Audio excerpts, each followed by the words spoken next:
Sim. Então, bom dia a todos que estão nos acompanhando remotamente. Para quem está assistindo essa palestra posteriormente, seja bem-vindo.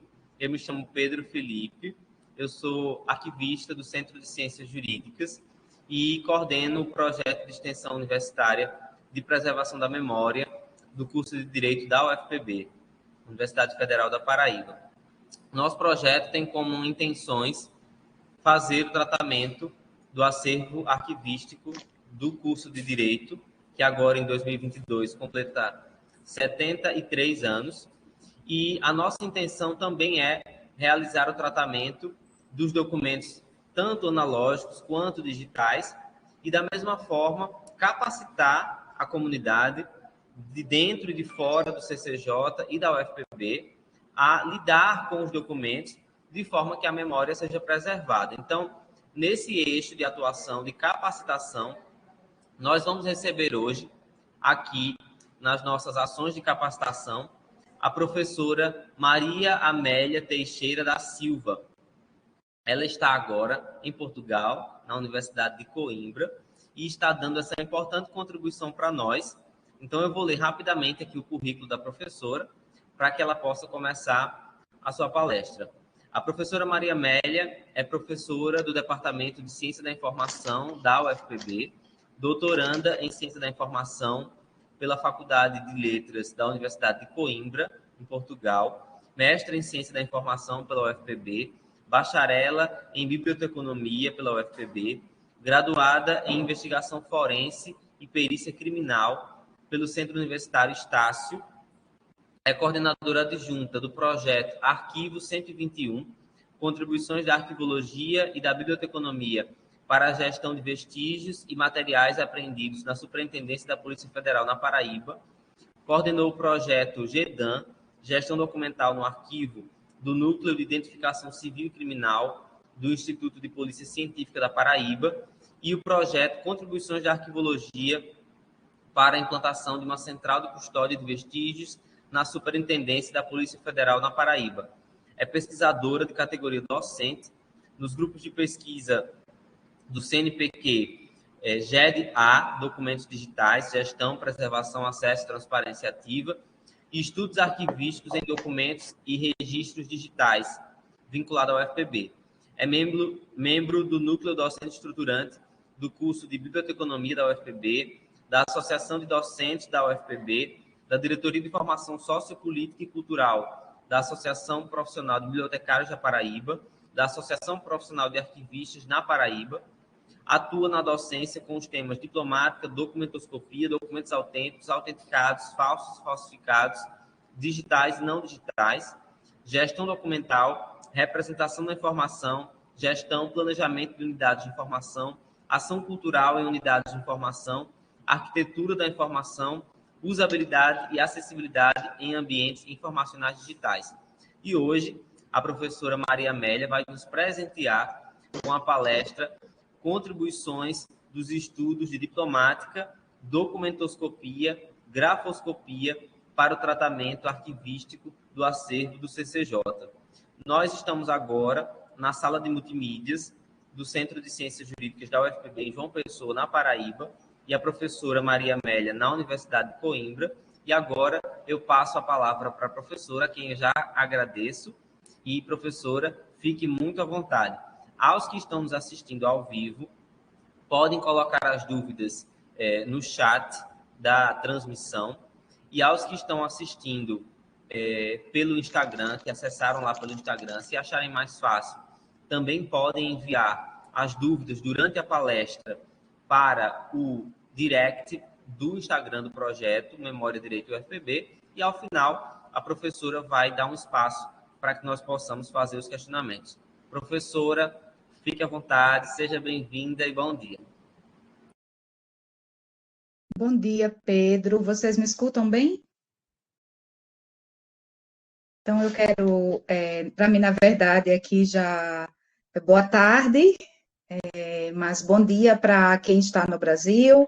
Bom dia, Pedro. Bom dia aos nossos alunos e alunas. Bom dia a todas as pessoas que estão nos assistindo nessa palestra de hoje, que, na verdade, é uma conversa. Então, eu quero agradecer ao arquivista Pedro, do Centro de Ciências Jurídicas da Universidade Federal da Paraíba, minha casa, e dizer que é com imensa alegria e com muita satisfação que eu inicio as minhas contribuições a partir daqui, de Portugal, com esses estudos de diplomática e documentoscopia. Então, muito me alegra, né, o fato de estar podendo contribuir de alguma forma com este projeto que possui uma dimensão gigantesca, que é o projeto coordenado pelo arquivista Pedro. Bem sabemos de sua competência e de toda a equipe que ele agrega e da oportunidade que ele concede aos alunos de arquivologia e que fazem parte desse projeto. Então, eu espero, de fato, poder contribuir e levar um pouco daquilo que eu sei para compartilhar com vocês. Conforme Pedro bem colocou, a nossa proposta é iniciarmos uma discussão, né, uma abordagem teórica, para que vocês possam ter conhecimento do que vem a ser a diplomática, do que vem a ser a documentoscopia, a grafoscopia. Então, nós teremos esse momento inicial, teórico, com essa abordagem teórica, e, posteriormente, adentraremos na parte dos questionamentos, das perguntas, e é óbvio que eu espero conseguir responder aquilo que estiver ao meu alcance, mas não detenho todo o conhecimento do mundo, portanto, não sei se conseguirei responder a tudo que me perguntarem, mas tentarei diante daquilo que sei e diante do que venho estudando. Feliz também por estar, né, representando o meu departamento, obviamente, e desta vez no Centro de Ciências Jurídicas da universidade. Então, enquanto professora do Departamento de Ciência da Informação, sou doutoranda em Ciência da Informação aqui na Universidade de Coimbra, como o Pedro bem colocou, mas antes de qualquer coisa, sou professora também do Departamento de Ciência da Informação e foi lá que obtive minha graduação, minha primeira graduação e também o meu mestrado. Então, fico muito feliz e grata por isso. Bom, então nós começamos com a discussão sobre o que é a diplomática. Temos um público diversificado, né, um público bem diversificado. Eu vou aumentar um pouco aqui a minha tela. Pedro, por favor, se nós tivermos alguma intercorrência, né, na conexão, se de repente a minha conexão falhar, você pode falar comigo no WhatsApp ou até mesmo interromper aqui a minha fala em algum momento, se travar, se algo desse tipo acontecer, eu lhe peço que faça isso. Eu vou ampliar aqui o meu slide para que vocês possam visualizar melhor. E nós começamos aqui com uma abordagem, né, acerca do que é a diplomática. Então, o que vem a ser a diplomática, afinal? E a diplomática, ela deriva justamente do grego, que é diploma. Então, ela surge muito relacionada às disputas por territórios entre as ordens religiosas no século XVII. Então, se tinha uma disputa por territórios e questionamentos acerca desses diplomas, né, desses títulos de terra da época.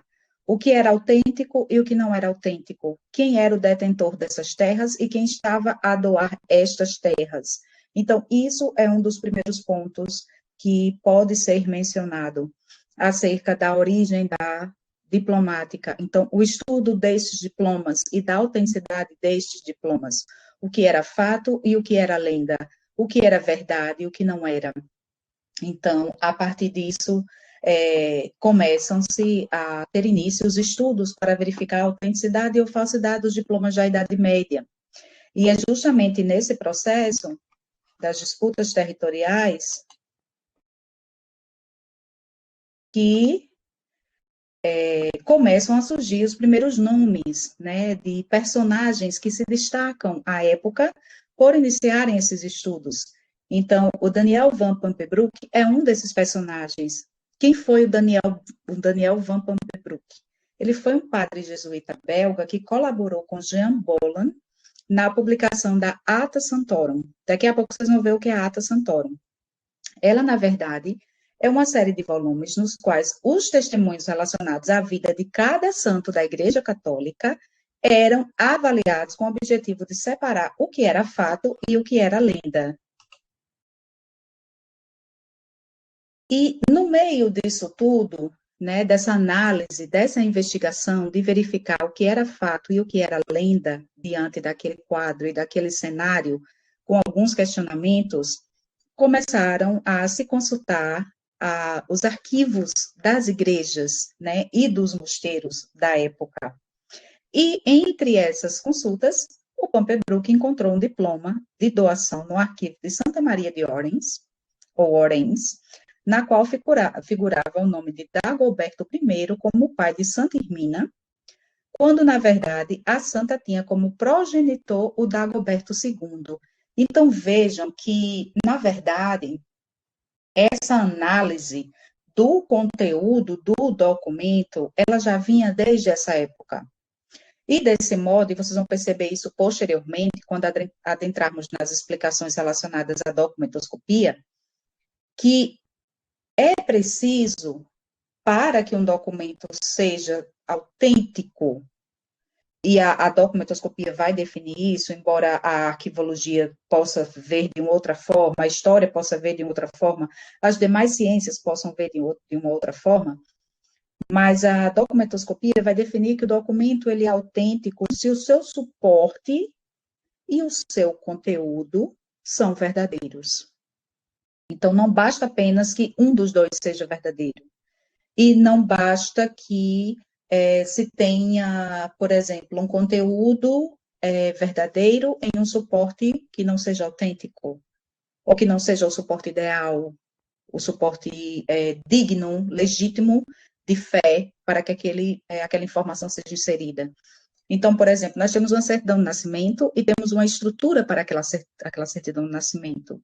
Uma certidão de nascimento, ela não pode ser emitida no papel A4, num papel qualquer, um papel comum. Ela será emitida em um documento oficial de um cartório que vai se ter um papel timbrado e ali você terá vários elementos de autenticidade que são incorporados àquele papel. E o conteúdo será inserido naquele documento. Mas é preciso que o ato tenha existido, ou seja, que a pessoa tenha nascido, que a pessoa exista e que aquilo seja registrado em um documento oficial, em um órgão que tenha fé pública para tal e que o faça da forma como deve ser feito. Então, é o ato e a transcrição do ato ou o registro do ato legitimado. Eu tenho um documento que suporte e conteúdo são verdadeiros. Então, ali eu tenho autenticidade. E isso são frutos de discussões e de textos e de autores que abordam isso muito bem no âmbito da documentoscopia e que nós percebemos que essa conexão já ocorre aqui desde essa época dos primeiros estudos da diplomática também. Por quê? Porque eles não estão a questionar apenas a estrutura física do documento. Não é apenas a materialidade. Se o documento está no pergaminho, se o documento possui esses selos, isso aqui são selos, né, que eram emitidos pelos reis da época, e daqui a pouco também eu vou mostrar para vocês diferentes selos, pelo menos dois selos diferentes que são de dois documentos do arquivo da Torre do Tombo, aqui em Portugal, e são selos emitidos, selos que cada rei tinha o seu selo para selar uma carta, e ali aquele selo era um elemento de autenticidade, obviamente, para se enviar esse documento. Então, eu tenho um documento que tem um suporte que deveria ser o da época, e se nós pensarmos num conjunto de pergaminho, num conjunto de papiros, num conjunto de rolos, como uma série documental, aquela série deveria ter as mesmas características documentais, sob o ponto de vista do suporte e do conteúdo, a forma de escrita, a forma de abordagem, que temos hoje, a própria estrutura formal do texto. Então, vejam, por exemplo, o que nós temos nos documentos contemporâneos, sejam eles impressos ou seja nos nossos documentos que estão lá dentro do CIGAI, eu vou até apresentar isso também para vocês, alguns exemplos daqui a pouco. O que é que nós temos? Nós temos uma diversidade de documentos, e aí, geralmente, por exemplo, declaração de matrícula. A declaração de matrícula vai ter a mesma estrutura formal do documento. Então, todas as declarações de matrícula, em sua estrutura formal, a estrutura do documento, ela será a mesma. Não importa se a declaração de matrícula é de Maria Amélia, se é de Pedro, se é de João, se é de Paulo, Francisco, Maria, Letícia, não importa. A estrutura, a declaração de matrícula da UFPB, sob o ponto de vista da estrutura de conteúdo, da forma, ela vai ter a mesma estrutura e vai ser emitida no mesmo suporte e no mesmo formato documental. Contudo, o conteúdo que está inserido será levemente modificado. Por quê? Porque precisa-se modificar o nome e os dados. Então, a minha matrícula é uma, a de Pedro é outra, o meu nome é Maria Amélia, o de Pedro é Pedro, e assim precisa-se fazer essa alteração, mas a estrutura é mantida. Então, é da mesma forma que um boletim de ocorrência. Você chega na delegacia para fazer um boletim de ocorrência, lá tem uma estrutura para aquele boletim de ocorrência e os dados serão apenas substituídos, né? Mas a estrutura formal do documento já existe em sua essência, e para que ele seja um boletim de ocorrência, é preciso que aquela estrutura seja mantida, para que seja legitimado. Um boletim de ocorrência, ele tem uma linguagem que precisa ser mantida, uma linguagem jurídica que precisa ser mantida. E assim ocorre com os demais atos. E é assim que precisa ser. Então, sejam documentos jurídicos, administrativos, sejam documentos notariais, independente. Então, todos eles terão as suas características, e isso precisa ser reconhecido.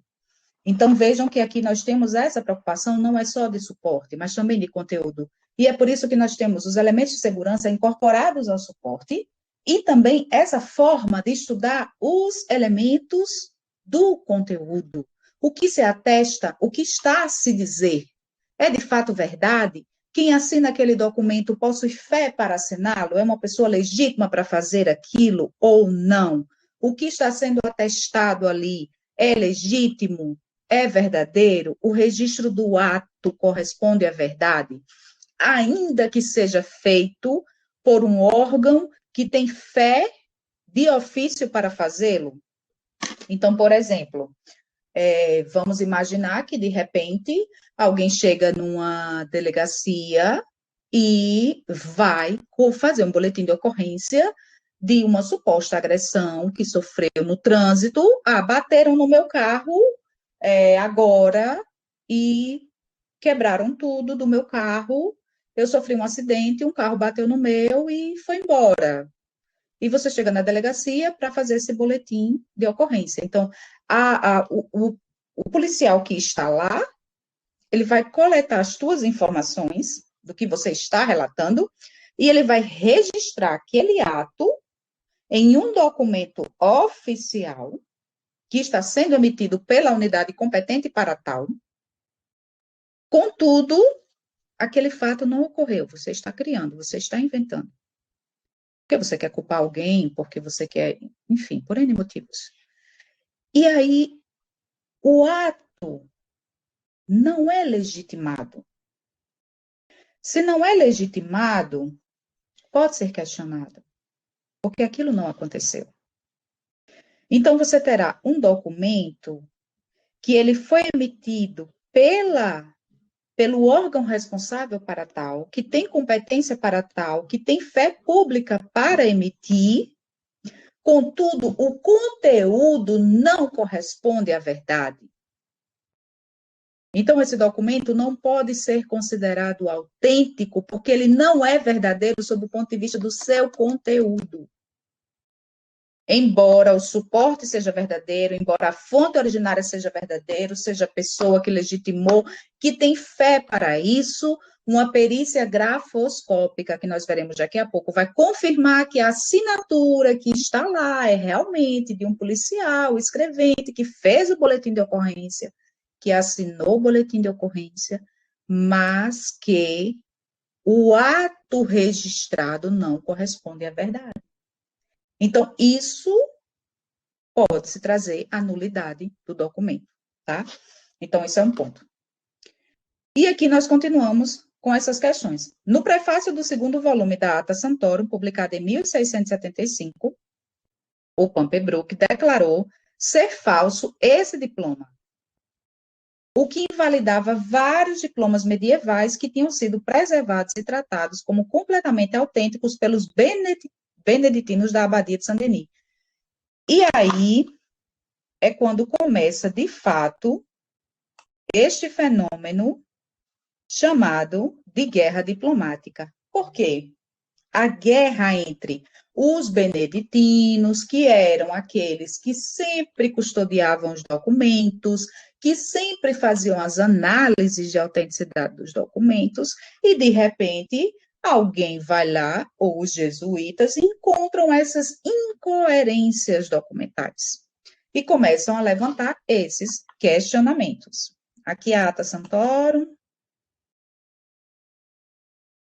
Então, estabeleceu o jesuíta na sua crítica documental que os documentos seriam tanto menos dignos de fé quanto mais antigos fossem, e pôs em dúvida algumas peças da época merovíngea existentes nos arquivos da Ordem de São Bento.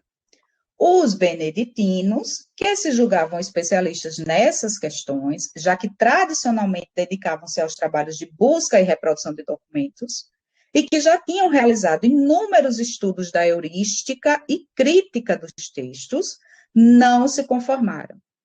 Ficaram indignados com a desconfiança do jesuíta e partiram para o que se denominou de guerra diplomática. Então, vamos ver quem realmente está com a verdade nessa história. E aí começa a guerra diplomática. Este beneditino aqui é um outro personagem que surge na história que foi muito importante, né, para os estudos de diplomática, principalmente para a consolidação dos estudos de diplomática, é o Jean Mablon. Ele era dessa abadia, né, do questionamento desses diplomas, e ele se encontrava na abadia de Saint-Germain-des-Prés, justamente para publicar a vida dos santos da sua ordem. E resolveu, 6 anos mais tarde, em 1681, responder àquela desconfiança por meio de uma obra em 6 partes, intitulada De Re Diplomatica Libris Sex, na qual estabelecia as regras fundamentais da diplomática. A obra tinha 6 partes e nela eram estabelecidas as regras fundamentais da diplomática. E o que eram essas regras? E vocês vão ver que elas não são tão diferentes das regras estabelecidas pela documentoscopia. Só que a documentoscopia, quando nós chegarmos lá na definição dela, aí vocês vão entender a diferença de diplomática e documentoscopia. Então, o que se definia, né, nessas regras era, nesse conjunto do livro, com essas 6 partes, eram regras objetivas para a crítica do documento, que apoiavam-se na comparação e confronto entre documentos produzidos pela mesma pessoa ou em uma determinada época. Então, vamos lá. Aquela pessoa produziu aquele documento, então vamos fazer uma comparação. Como era a fonte, como era o tipo de papel, qual era o selo utilizado, quais eram os carimbos, como era a escrita, qual era o tipo de tinta, vamos analisar tudo isso.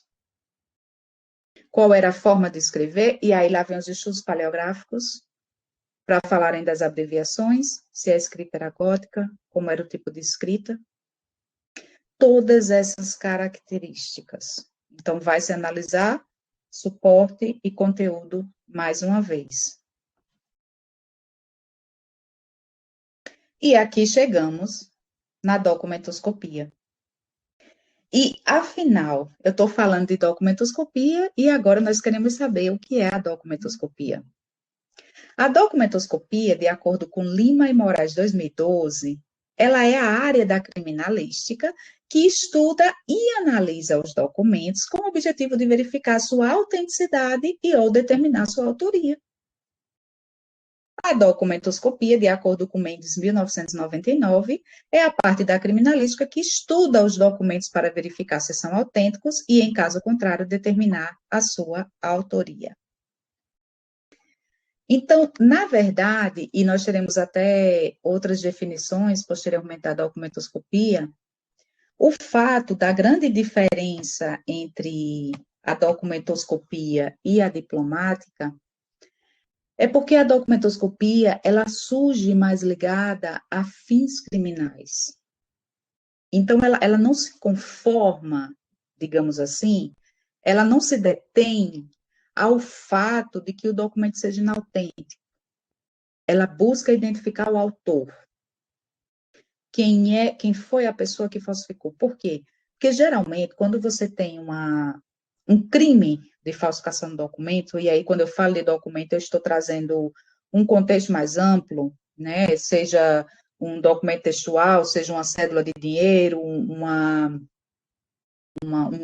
cartão de crédito, uma cédula de identidade, um passaporte, enfim, um documento digital, um documento eletrônico, seja o que for. Então, quando nós trazemos essas abordagens, né, da documentoscopia, ela busca verificar isso e identificar quem foi o autor do ato. Então, por exemplo, tem uma quadrilha falsificando CNH, Carteira Nacional de Habilitação. Então, identifica-se que tem-se uma denúncia, né? Geralmente a justiça ela age quando é provocada.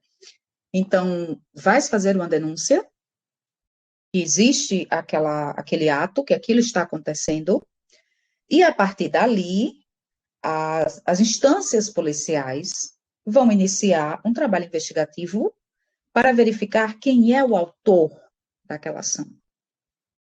Então, quem está por trás daquela falsificação de carteiras nacionais de habilitação, ou de cédulas de identidade, ou de cédulas de dinheiro, ou de certidões de matrícula, diplomas de graduação, diplomas de mestrado, diplomas de doutorado, e por aí vai, certidão de nascimento, certidão, todos os tipos de documentos que vocês imaginarem. Certidão de casamento, muitas vezes a pessoa morre e cria-se uma certidão de casamento falsa para comprovar que casou com aquela pessoa e herdar toda a herança.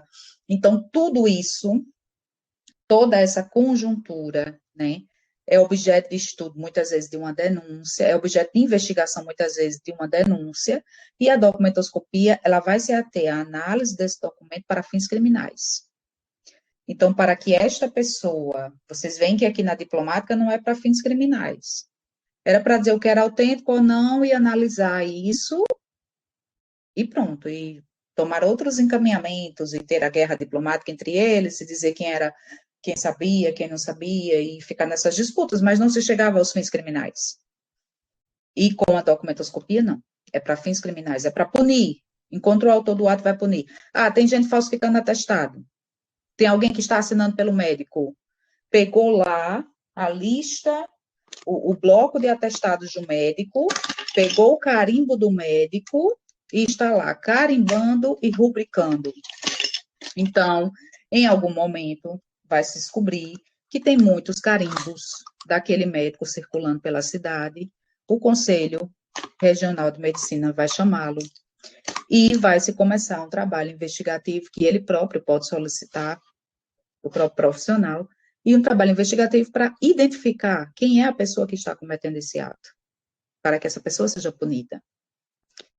Porque aí vai se incluir muitas coisas, né? É o crime de falsificação de assinaturas, que é um crime pelo viés da documentoscopia, levando-se em consideração a grafoscopia, a assinatura gráfica, né, a escrita, o traçado, que vai fundamentar outros crimes de falsidade ideológica, a pessoa que se predispõe a assumir o papel de outrem, né, a partir do momento que assina um documento por uma outra pessoa.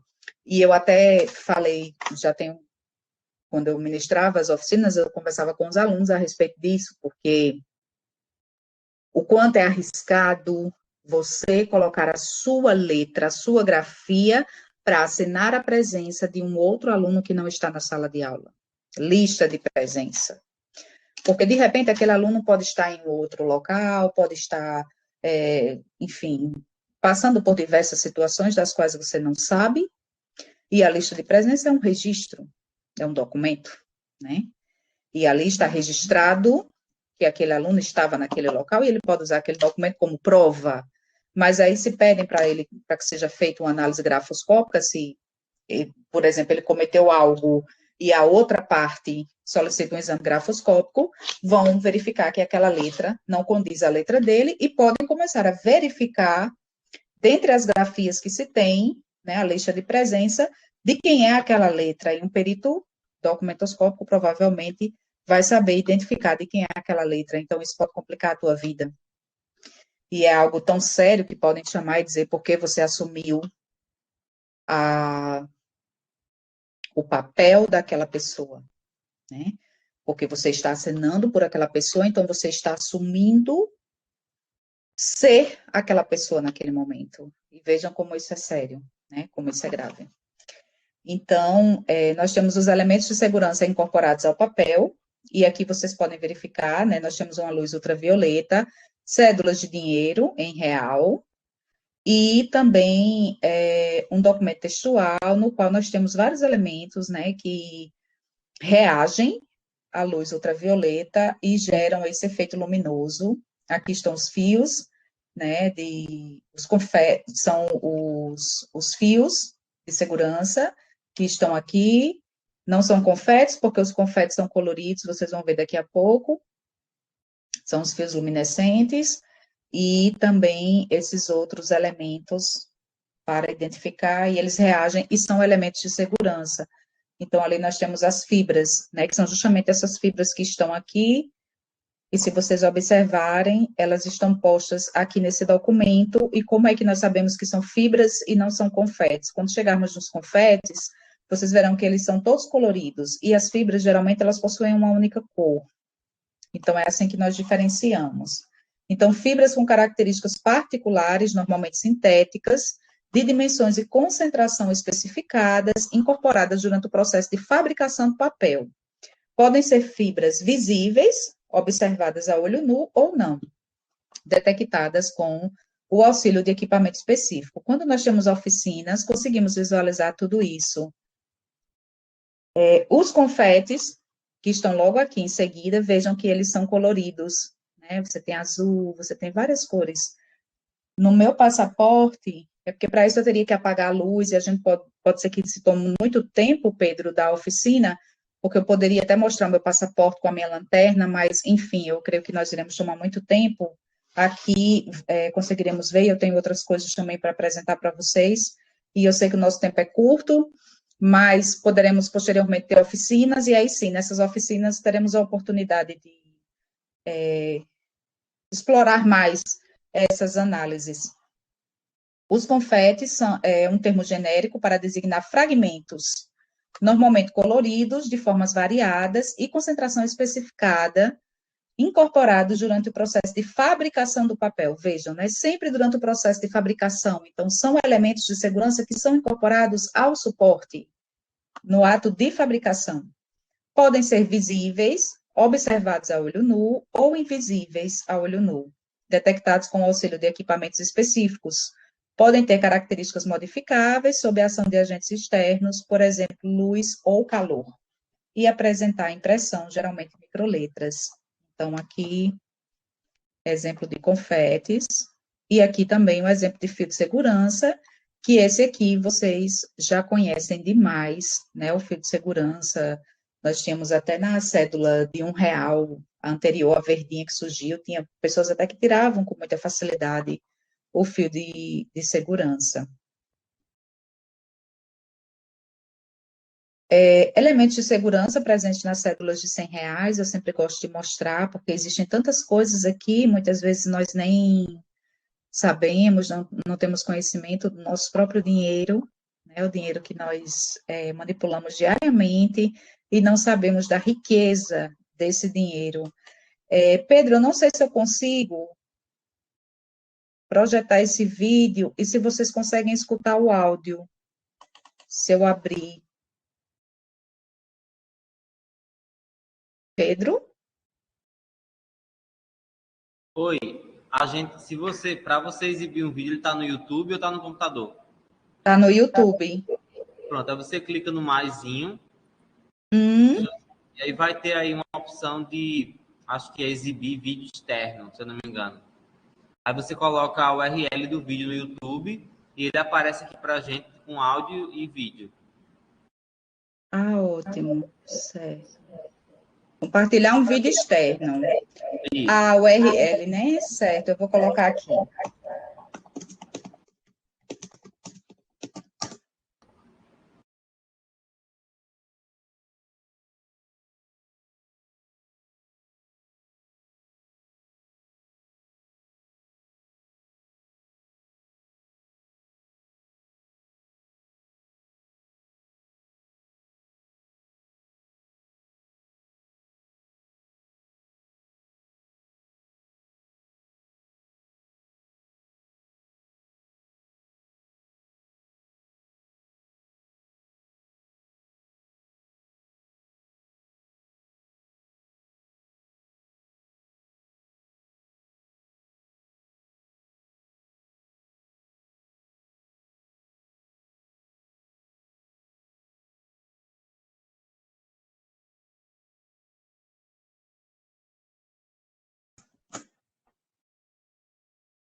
Pronto, pode dar o play, que já está aparecendo aqui para a gente agora.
Assistimos tudo. Ah, que bom que deu para ver tudo.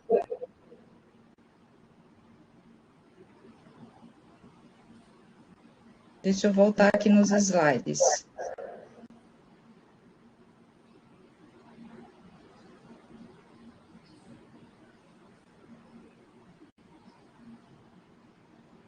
Não está voltando esses slides, Pedro. Não tá? Não, eu estou clicando e ele não está vendo.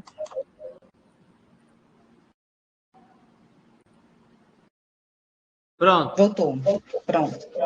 Agora sim. Bom, então o que eu queria mostrar para vocês é que, conforme vocês puderam ver, essas cédulas, né, que nós tocamos todos os dias, muitas vezes não sabemos que tem marca tátil, elementos de acessibilidade para as pessoas que têm deficiência. Então, que vocês possam difundir isso e que existem elementos de autenticidade de primeiro nível, de segundo nível, de terceiro nível, e que vocês puderam vislumbrar, observar tudo isso, que ficamos realmente surpresos e encantados, né, de saber que existe esse registro coincidente quando nós fechamos a nota, e que são documentos e que nós precisamos também conhecer, entender, compreender para saber lidar também com esses tipos documentais. Então, é muito importante.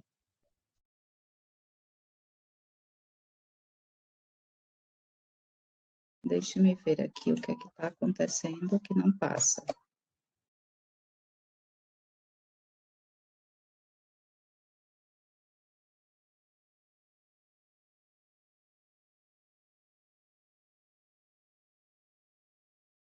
Agora o problema é que ela não quer passar. Deixa eu ver aqui se eu faço. Eu vou fechar e vou abrir novamente. Acho que agora vai. Vai, já foi. Ok. Então, além desses elementos de segurança incorporados ao papel, né, no ato de criação do papel, nós também temos os elementos de segurança incorporados no ato de impressão.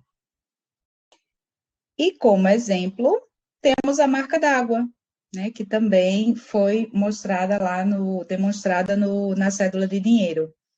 Então, nós temos vários tipos de marca d'água, né, mas a marca d'água é criada através do uso de uma máquina de moldagem cilíndrica, localizada no início da máquina de papel. O molde cilíndrico é um cilindro coberto por um tecido de metal em relevo, com design de marca d'água. Durante a produção do papel, o molde cilíndrico gira em um tanque contendo polpa de algodão. As fibras de algodão são misturadas no tanque e a rede de arame atua como um filtro e retém o material fibroso nas partes ocas. Variações na densidade das fibras formam a imagem da marca d'água. Então, aqui, mais uma vez, né, para que vocês vejam a questão da marca d'água. E agora chegamos na grafoscopia. O que é a grafoscopia?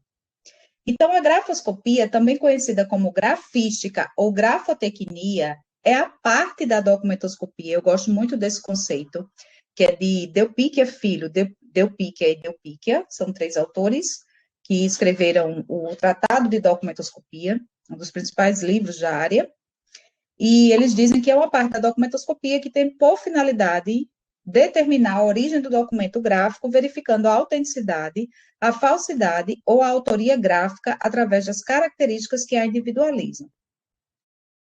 E na grafoscopia, nós temos as leis, né, da grafoscopia. E a primeira lei, ela nos diz que o cérebro influencia de forma imediata no gesto gráfico. Sua manifestação não é modificada pelo órgão escritor, se este estiver funcionando normalmente e estiver suficientemente adaptado à sua função. O que é o órgão escritor? É o braço, punho e mão.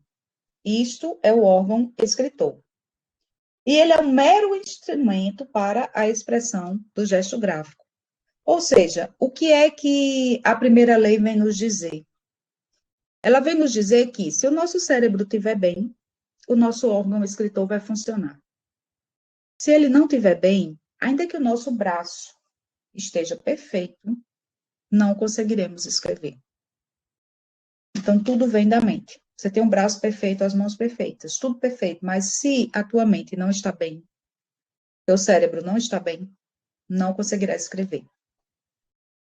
Então, o ato gráfico é tão dependente imediatamente do cérebro que, embora a parte somática do órgão escritor esteja funcionando normalmente e adaptada à função, se ocorrer uma lesão no centro cerebral da escrita, o homem ficará impedido de realizar o gesto.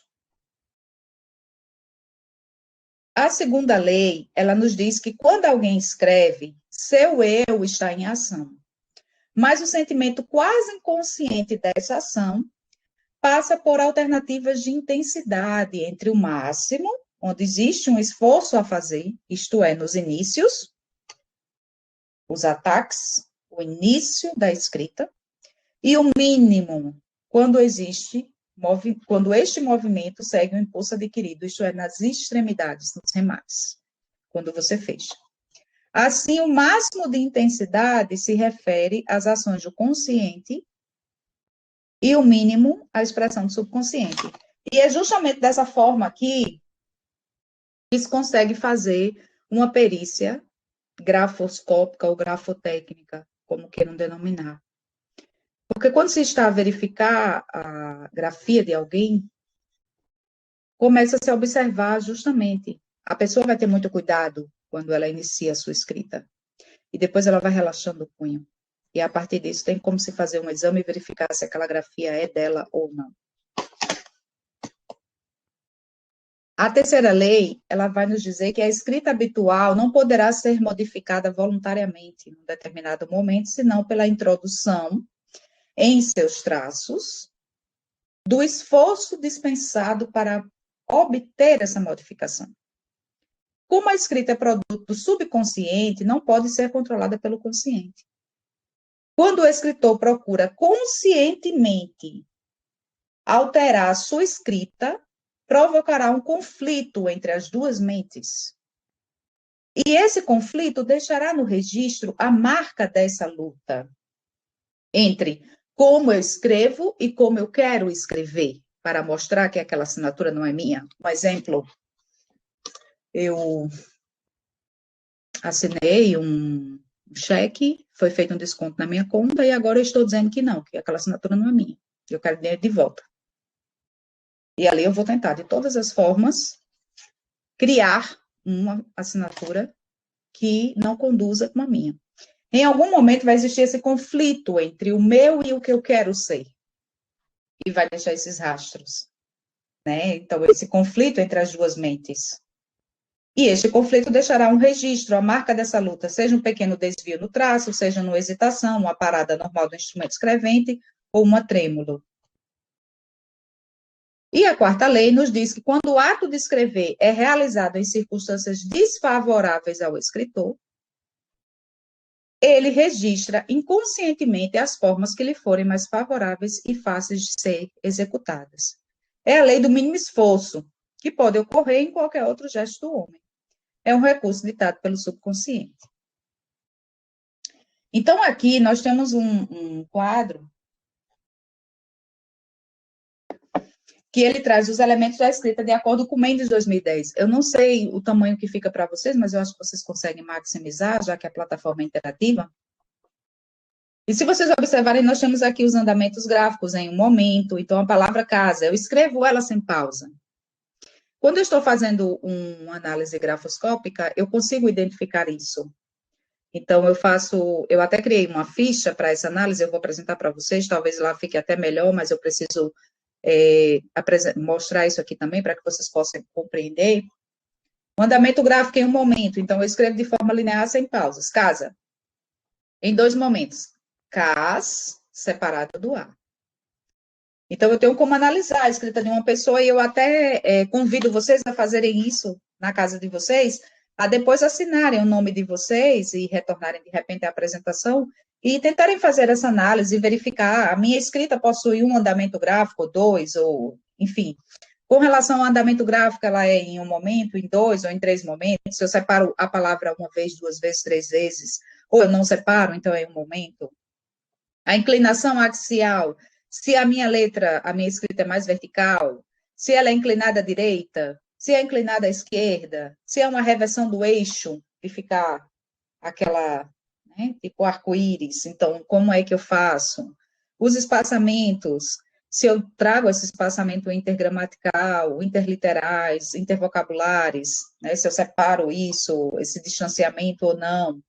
O calibre, se é uma macrografia, eu escrevo com a letra grande, ou se é uma micrografia, eu escrevo com a letra pequena. Se eu tenho essa alteração entre grande e pequena, ou mesmo a gladiolagem, que é quando você inicia com a letra muito grande e vai diminuindo, ou a gladiolagem invertida, eu começo com a letra muito pequena e depois vou aumentando. Então, tudo isso aqui são características da escrita, das quais são passíveis de se analisar, e depois dizer, a escrita da pessoa é assim, assim, assim, assim, assim. Mas lembrando que tudo o que está sendo apresentado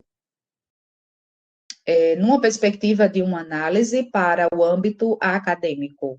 Como as fichas também que eu desenvolvi, foi tudo para o âmbito acadêmico, não é para o âmbito pericial, não é para o âmbito policial, porque isso é de competência de peritos oficiais criminais, que têm esse papel a desempenhar, e aí outras competências são requeridas. Se vocês, enquanto profissionais, desejam atuar nessa área, vocês precisam de outras competências para além da formação profissional.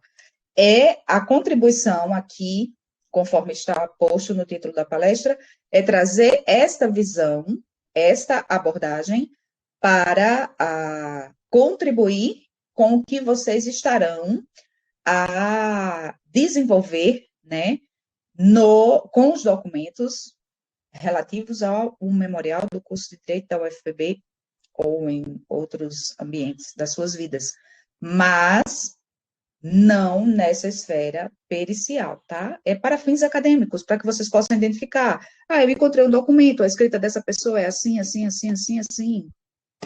Ah, esse documento aqui, ele não tem data, ele não tem assinatura, ele está falando isso. Gente, tem um documento aqui que está falando que um professor estava doando uma sala da universidade para um aluno. Isso aqui não, enfim. Então, são algumas coisas que nós precisamos analisar. A conexão caiu. Pedro, não sei se há alguém comigo na sala, mas Pedro está me dizendo no WhatsApp que a conexão caiu.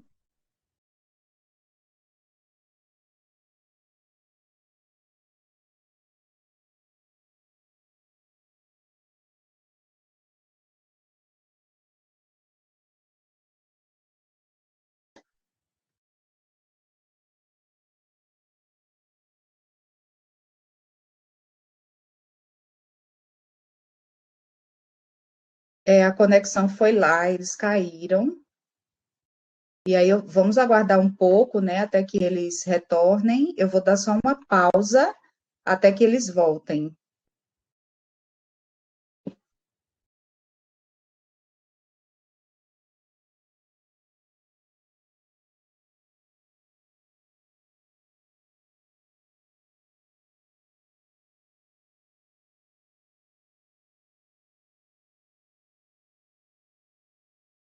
Eu não consigo visualizar se tem chat, se tem interação, porque tudo está com Pedro, mas eu estou aqui.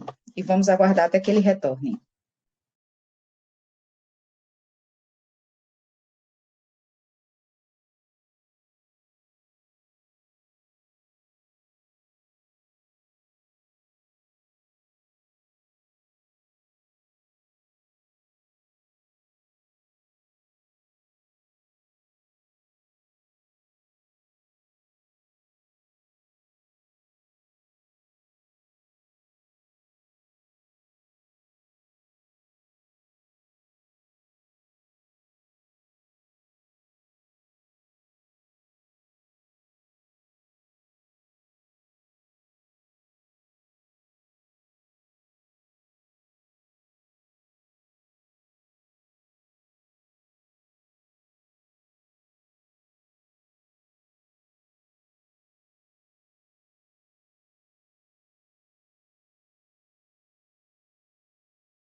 Mel, você está ouvindo agora? Sim, Pedro, estou lhe ouvindo. Pronto, então, pessoal que está assistindo pela internet, para vocês avisarem, por favor, no grupo do projeto está ok, se voltou a transmissão. Como a gente está com essa instabilidade, eu vou pedir para facilitar que a professora desative a câmera e a gente fica só com o Sim, slide por enquanto. E aí, quando ela passar o slide, terminar e for querer fazer alguma outra fala, reabilita o vídeo, porque eu acredito que vai melhorar aqui sim, a qualidade. certamente, Pedro. Isso. Nós Pronto, ouvimos bem você e certo. se você quiser já pode recomeçar, certo? Ok, então eu vou retomar aqui, tá? Bom, então o que eu estava dizendo era justamente, Pedro, por favor, você fechou seu microfone. Ah, obrigada. O que eu estava dizendo era justamente que eu criei umas fichas, nós temos fichas de análise diplomática e também de análise documentoscópica e grafoscópica, mas essas fichas, elas são voltadas apenas para uma análise acadêmica. Elas não são voltadas para uma análise pericial. Por quê? Porque o trabalho pericial é de competência de peritos criminais oficiais. Não compete a nós fazermos esse trabalho pericial. Se desejam tornarem-se peritos criminais oficiais, sejam na esfera estadual ou federal, devem fazê-lo por meio de concurso público, e se desejam tornarem-se peritos judiciais, devem também se especializar para isso. Há cursos para isso, há certificações, e é necessário que se tenha essa formação complementar. Mas o que nós temos aqui são fichas para análise com cunho acadêmico, porque essa é a contribuição que eu venho trazer para o projeto, para que vocês possam ter um outro olhar sobre esses documentos, né, do memorial do curso de Direito da UFPB. Então, que vocês possam, por exemplo, observar essas características, esses elementos diplomáticos que são essenciais de existirem num documento e que muitas vezes não existem, não estão postos lá. Então, ver uma data tópica, que é um local de produção do documento, ver uma data cronológica, que é o dia, mês e ano de produção. E também, como eu tinha dito, eu não sei se vocês pegaram essa parte, Pedro, mas que vocês pudessem, de repente, até mesmo utilizar essas fichas para fazer uma análise de documentos pessoais em casa e também a de análise grafoscópica para ver o tipo de escrita que vocês possuem. Então, a minha escrita tem um andamento gráfico em um momento, em dois momentos. E o que é esse andamento gráfico? É justamente essa separação, né? Você vê que aqui em um momento, casa, ela não para. Então, em um momento é casa. Em dois momentos, eu tenho cas e depois o a. Então, eu paro em dois momentos. Eu escrevo cas e depois vou para o a. Três momentos. Eu escrevo primeiro c, depois o as e depois o a. E assim por diante. A inclinação axial, se eu escrevo de uma forma mais verticulada, ou se é alinhada à direita ou alinhada à esquerda, ou com reversão do eixo, que aí seria no estilo arco-íris, se os meus espaçamentos são intergramaticais, interliterais, o calibre da minha escrita, se é macrografia, se eu escrevo com a letra muito grande ou com a letra pequenininha, ou se eu altero o meu calibre, a gladiolagem, se eu utilizo esse método de gladiolagem, que é quando eu começo com uma letra muito grande e vou diminuindo, ou começo com a letra pequena e vou aumentando,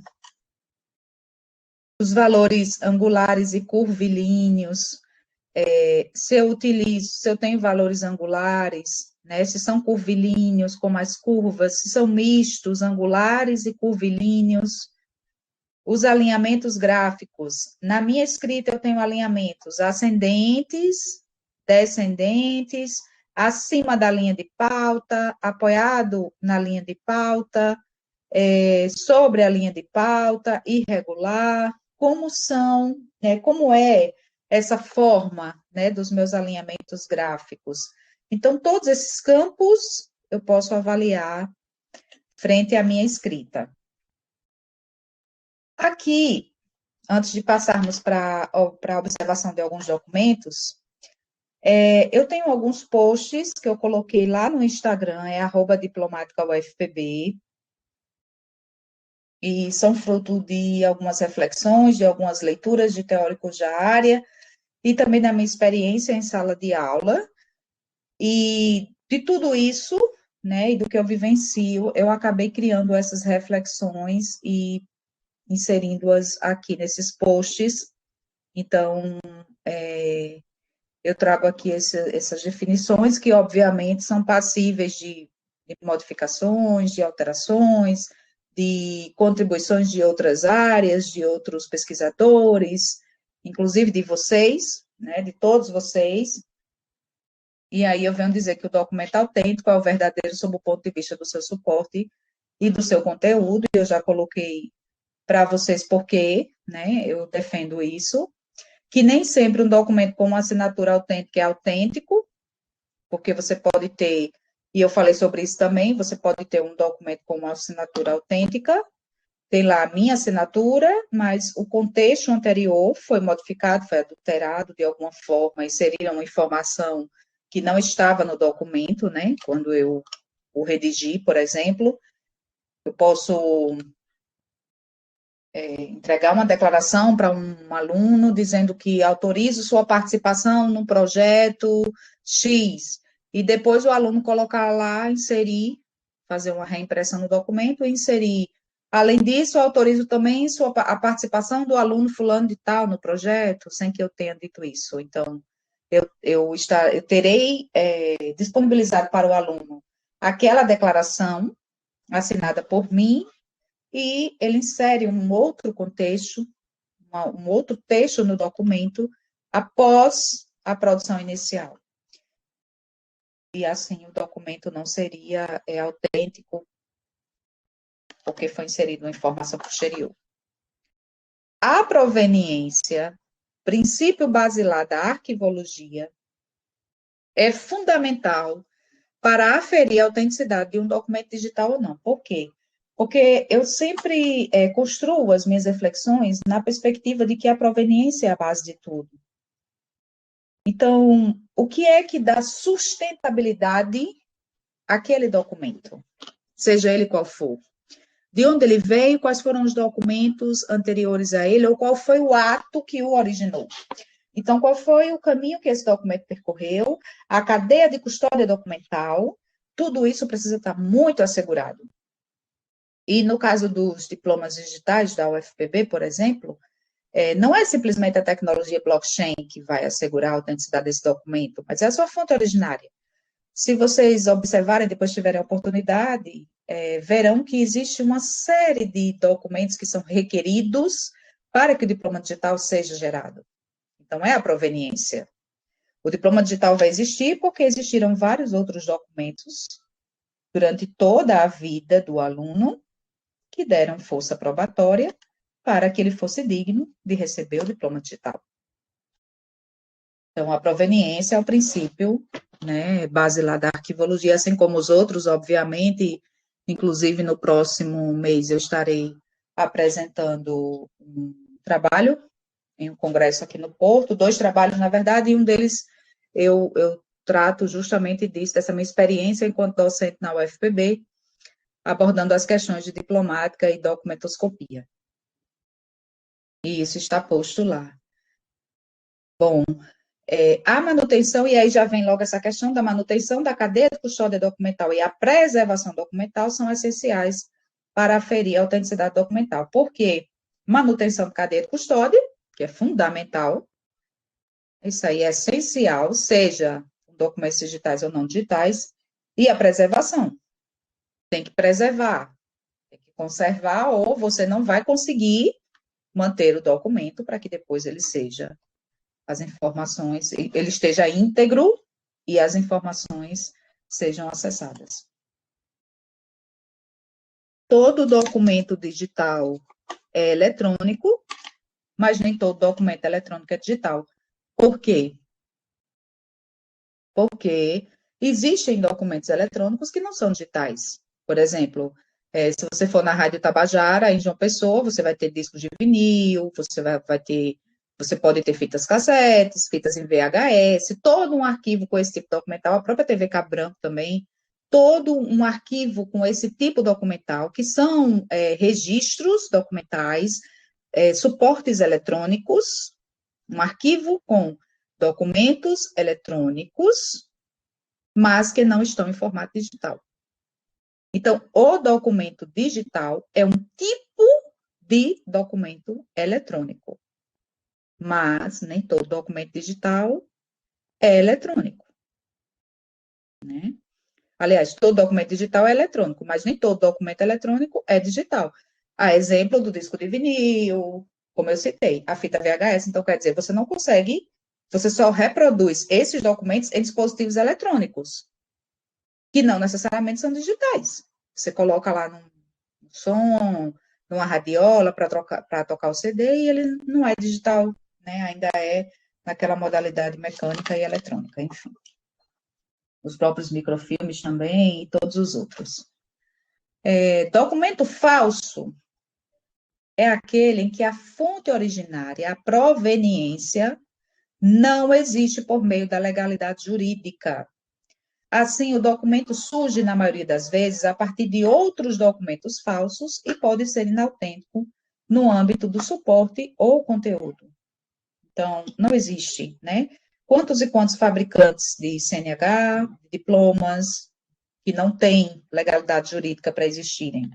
Então, o documento ali, ele já nasce falso, porque a sua proveniência já é falsa, a sua fonte originária já é falsa.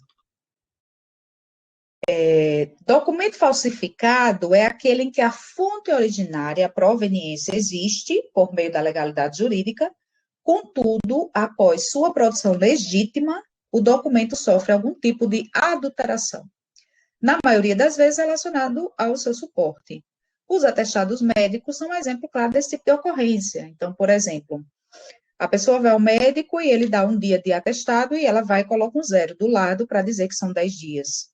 Esse documento surgiu de uma fonte originária legítima, a assinatura que lá está posta é uma assinatura autêntica, é a assinatura do médico, é o carimbo do médico, o ato em si ocorreu, a pessoa foi ao médico, ela estava doente, mas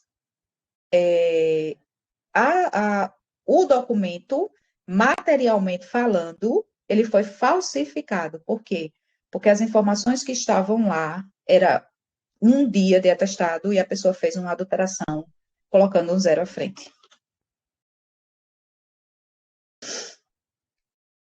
Na falsidade ideológica, isso aqui é do delegado Carlos Otto Mendes de Oliveira, né, da Polícia Civil, que é um delegado que contribui muito conosco na disciplina diplomática. Na falsidade ideológica, o vício é exclusivamente de conteúdo.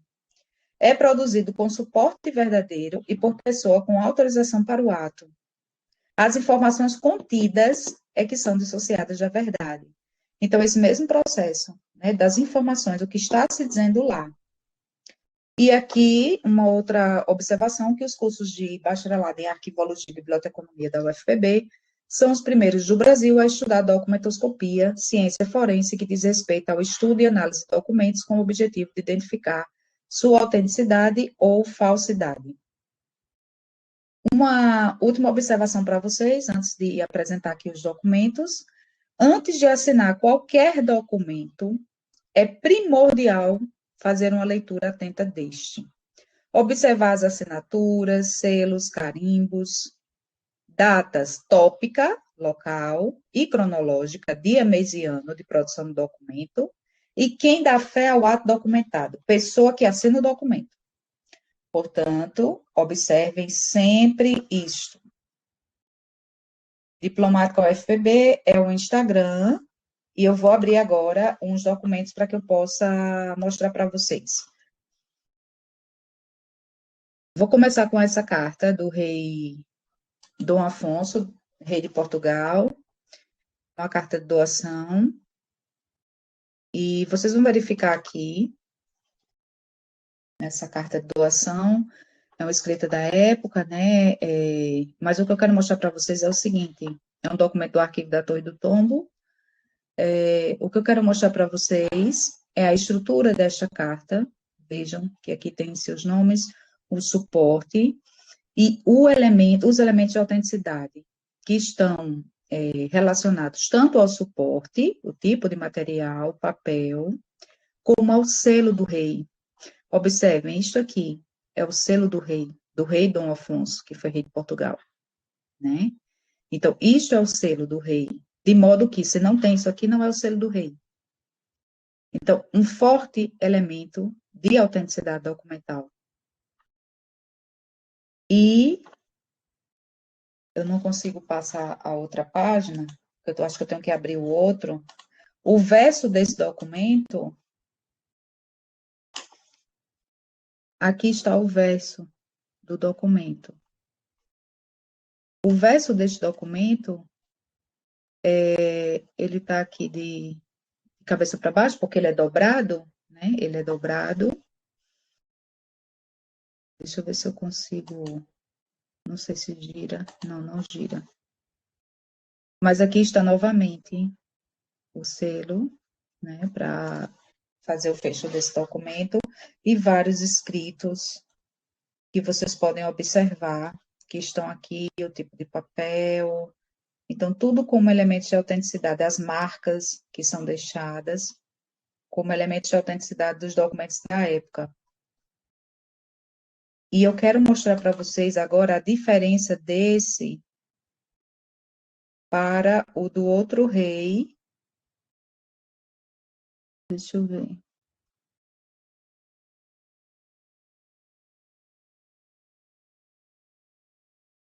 Rei Dom Afonso. Deixa eu ver se é isso. É não.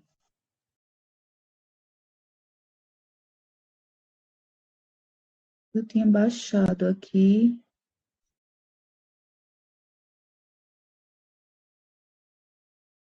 Acho que é esse. É. Vejam a diferença. Esse aqui é o do outro rei. É o documento do rei, uma carta de doação do rei Dom Dinis, que também foi rei de Portugal, um dos reis mais importantes de Portugal. Vejam o selo dele. Isso é o selo do rei Dom Dinis, a assinatura do rei Dom Dinis, a data tópica e a data cronológica, 1255. A estrutura diplomática deste documento, no qual você vai ter protocolo inicial, texto e protocolo final, vai ter a invocação do rei, a intitulação, o dispositivo, que é o que ele manda fazer, todas as partes diplomáticas a serem observadas deste documento. Aqui à frente, aqui os fios, né, que eles chamam de fios de ouro, e esse selo, que eu tenho mais fotos dele para mostrar, e o verso do documento. Deixa eu aumentar aqui. Aqui o verso, como sempre com essas anotações assim, porque ele vai todo dobrado, né, para que seja entregue. Então, o verso do documento, 1337, já são outras anotações, Portugal, né, e as observações, conforme a... Mel, Oi? você tá me ouvindo? Só para eu estar na sala, porque na hora da projeção talvez não dá para ver, mas aqui tem uma espécie de uma moeda, que é o que ela está chamando de selo do rei, e aqui que vocês estão vendo Sim, bem escuro na tela, porque o Datashow não consegue reproduzir com clareza o que você está mostrando. E ouro que é o aqui, selo. e esse é o elemento de autenticação. Porque na hora de fazer a projeção para a tela, como o fundo é preto, então eles não Ah, conseguem não ver dá para nada. ver. Ah, entendi. Entendi. Eu vou até abrir agora, Pedro. Eu vou abrir só ela. Eu coloquei aqui. Deixa eu ver onde é que tá foto selo, que é a medalha à frente. Eu não sei se eles vão conseguir ver. Será que eles conseguem? Abrindo maior agora? Aqui, Como ó. o fundo, como o fundo também é preto e é escura, aí eles não conseguem ver. Não conseguem. Entendi. Como elemento de autenticidade do rei Dom Diniz. Eu não sei se, eu acho que quem está na tela está conseguindo, né? Quem está online remotamente. Quem está online está vendo melhor. Ok. Aqui também, né? Conforme vocês podem ver, o fio e a frente. E nós temos o verso também, aqui à frente, que é o selo ou medalha. E aqui o verso, né, desse documento, desse selo ou medalha, o verso, que era o elemento de autenticidade muito, muito, muito pesado, né? Porque é de chumbo. Bom, então eu queria mostrar isso para vocês, e agora eu vou mostrar os nossos documentos contemporâneos. Vou mostrar aqui alguns documentos contemporâneos. Eu quero mostrar a ficha de análise diplomática, que eu trabalho com os alunos em sala. Esta é a ficha de análise diplomática, eu vou aumentar. Ela foi apresentada no quinto acolhimento arquivístico, foi o evento que nós tivemos aqui na UFPB, e também depois tivemos o de biblioteconomia, só um instante.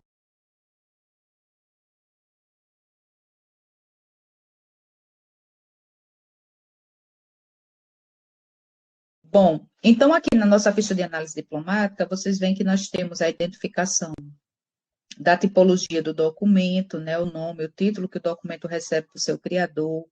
Então, geralmente, quando nós tratamos com documentos da UFPB, recorremos ao plano de classificação, né, e a tabela de temporalidade, para tentar ali, naquela parte do assunto, atribuirmos o nome do documento, porque ainda temos um problema de terminologia muito sério e de tipologia documental, significação dessas tipologias, que não é fácil dar nome aos documentos, já dizia a professora Ana Maria Camargo e a professora Heloísa Belotto, né? Então, não é fácil, mas eu tenho utilizado muito disso com os alunos, de pegar aquele, eu utilizava, na verdade, né? Quando estava aí, de pegar aquele plano de classificação e adotá-lo, quando estamos trabalhando com documentos da UFPB. E aí, a denominação da espécie documental, lembrando que eu sempre chamo a atenção dos alunos para o fato de que a cédula de identidade é uma espécie e não um tipo documental, isso está lá no glossário de tipologias documentais, espécies de tipologias documentais, e por que ela é uma espécie? Porque para se ver uma espécie é necessário ver a completude do documento, conseguir visualizar um documento enquanto um todo. Então, se eu falo só cédula, eu deixo muito vago. E para que a cédula de identidade seja visualizada como documento, ela precisa, de fato, ser denominada de cédula de identidade. E aí você terá vários tipos: cédula de identidade civil, cédula de identidade estudantil, cédula de identidade militar, e cédula de identidade, várias coisas. Temos a espécie, a data tópica, que é o local em que o documento foi criado. Então, geralmente, eu pego o documento administrativo da universidade e vou com os alunos fazendo esta análise, né? Por exemplo, você tem um ofício, e aí você pega o ofício e vai fazendo essa análise, essa verificação, para analisar esses documentos e ver quais são os elementos que contêm, o que não contém, o que está contemplado, o que não está contemplado, e utilizar essa ficha pode ser interessante para o memorial, porque, posteriormente, vai facilitar o trabalho para compor o banco de dados, né? Penso eu, não sei, é só um pensamento e uma reflexão, já que já terá passado por essa análise diplomática. A data cronológica, que é um dia, mês e ano de produção, o conteúdo, que é um resumo do assunto do documento, os signos especiais, o que é que esse documento contém, brasões, assinaturas, marca d'água, carimbo, selos e demais símbolos que identifiquem o documento, o autor do ato, não confundir autor do ato com produtor, tá? O autor do ato é a pessoa que dá fé ao ato documentado. Então, quem dá fé ao ato documentado? Quem está assinando este documento? Este é o autor do ato. O produtor é a entidade responsável pela produção. Então, não confundir autor do ato com o produtor. E aí, depois, nós temos o gênero, que é a configuração que assume o documento de acordo com a natureza dos signos ou símbolos com os quais ele foi criado, se é textual, se é objeto tridimensional, se é iconográfico, sonoro, audiovisual, informático, o suporte, o formato, a forma e se existe aplicação informática, o produtor, quem é o produtor, o receptor, o trâmite para a sua expedição e vigência, né, que isso aqui está muito relacionado ao contexto de realmente você entender a instituição e compreender, e o comentário diplomático. O que é esse comentário diplomático? É uma análise crítica do documento sobre viagem diplomática. Apontar as falhas encontradas. Então, você vai se colocar na posição realmente de fazer a crítica diplomática. Olha, foi verificado que não tem assinatura, que não tem data tópica, não tem cronológica, não tem uma marca d'água, não tem um carimbo, o nome da instituição não está aqui, o autor do ato não era essa pessoa não tinha fé para isso, quem está assinando o documento é um secretário escolar, e não era para ser ele, era para ser outra pessoa. Então, mais ou menos nessa linha de reflexão, certo? Isso é da análise diplomática. E aí eu quero mostrar para vocês um exemplo, que isso aqui também foi criado por um aluno dos meus monitores faz tempo, do que eu estou falando para vocês. Por exemplo, vejam isso aqui. Atestado, aí tem aqui, posto de saúde, é tudo um exemplo, né? Ateste para os devidos fins que Maria Amélia Teixeira da Silva encontra sob tratamento E73 por um período de 3 dias, necessitando afastamentos para suas atividades a partir desta data. Aí, João Pessoa, a data, está lá o nome, doutora Júlia Martins Bezerra, CRM tal, CPF tal. Tem o endereço, tem tudo. O que é que falta nesse documento? Né? O que é que está faltando aqui? Claramente, a assinatura da pessoa, né? Do autor do ato, da pessoa que está me concedendo o atestado. Então, numa análise diplomática, eu poderia colocar isso como um ponto. No documento, a assinatura do autor do ato não foi localizada. Pronto. E se de repente eu achar também que deveria ter a logo do posto de saúde, que deveria ter outros elementos aqui nesse documento e que não estão aqui, que seriam importantes, eu vou lá e menciono também, tá? Tem outros exemplos aqui, mas pelo avançado da nossa hora eu não vou me estender. Eu quero mostrar outra coisa também para vocês. Temos também a ficha de análise documentoscópica. Então, isso é só para mostrar um exemplo de análise diplomática. Temos também a ficha de breve análise documentoscópica, que é essa ficha aqui, que eu também desenvolvi. Lembrando, mais uma vez, que não é na esfera pericial, tá? É para fins acadêmicos.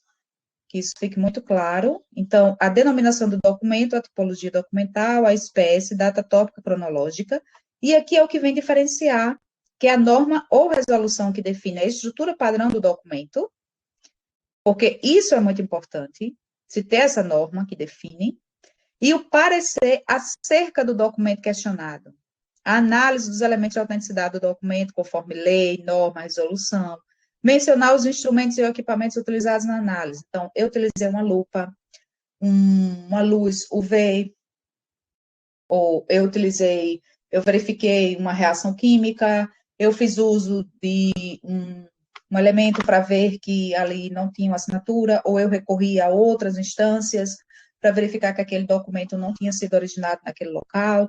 Então, aqui você consegue escrever todos esses pontos de elemento de autenticidade do documento. E junto com essa ficha, considerando-se que a grafoscopia é parte da documentoscopia, vai se avaliar justamente o que eu falei para vocês, a pressão, a análise da força aplicada para registrar as informações de suporte, então se é fraca, média ou forte, a velocidade, se é uma escrita rápida ou morosa, que é uma escrita lenta, o ritmo gráfico, a sequência de movimentos, a habilidade do punho, o dinamismo gráfico, esses são elementos subjetivos. E temos também os elementos objetivos, os andamentos gráficos, se é em 1, 2, 3 momentos, a inclinação axial, se é verticulada, à direita, à esquerda, os espaçamentos gráficos, calibres e proporções. Eu explico tudo aqui e coloco as observações para que vocês possam entender. Valores angulares e curvilíneos, andamentos gráficos e conexões. E aqui eu coloco como referenciar a ficha, né? Se vocês forem utilizar, e também que ela foi elaborada a partir desses autores. Eu sempre tenho muito cuidado em mencionar essas fontes. E um outro ponto que eu quero, na verdade, mostrar para vocês, só para nós fecharmos, deixa eu ver se encontro. Eu acho que não entrou aqui.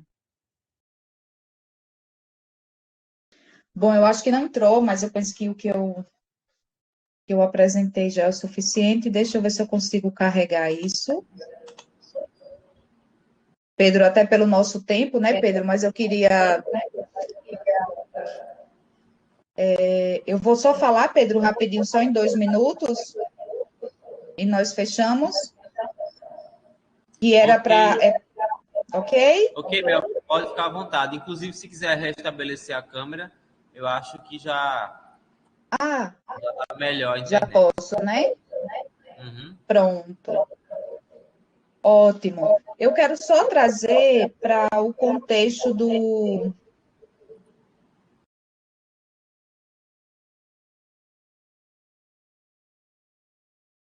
Deixa eu ver aqui como é que eu trago.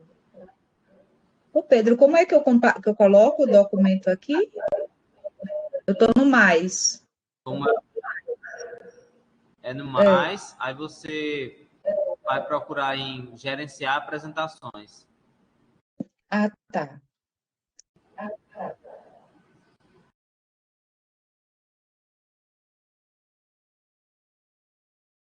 Ele não entrou. Eu vou pegar aqui um. Pronto. Esse.